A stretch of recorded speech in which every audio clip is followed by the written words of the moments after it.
নমস্কাৰ।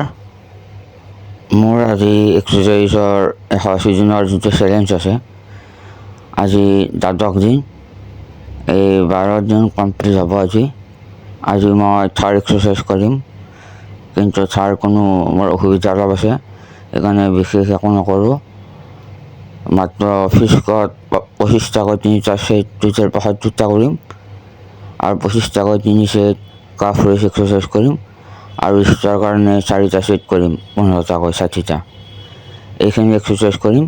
তাৰ আগতে বেছি কোৱামা বা সাধাৰণ এক্সাৰচাইজখিনি কৰি ল'ম। এইখিনি আৰু অহাকালি আৰু পৰহি বন্ধ ৰাখিব, আকৌ সোমবাৰ মঙলবাৰ কৰিম, বুধবাৰ বন্ধ ৰাখিব। এনেকৈ সপ্তাহত 4 দিনকৈ কৰি আছোঁ। আহক তেনেহ'লে এক্সাৰচাইজ আৰম্ভ কৰোঁ।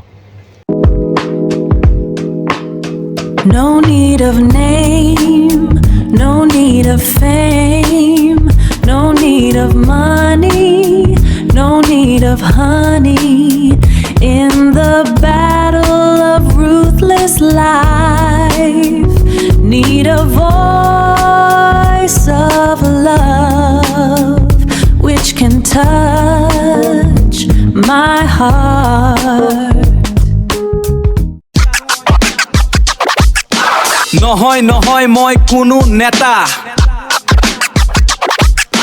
হাজোৰ বেটা মাধৱৰ ভক্ত, নাম মোৰ কিশোৰ ডেকা। মই হলো কমন মেন, প্ৰভু কৃষ্ণৰ ফেন। আত্মবিশ্বাসে মোৰ শক্তি, মাধৱৰ প্ৰতি অগাধ ভক্তি।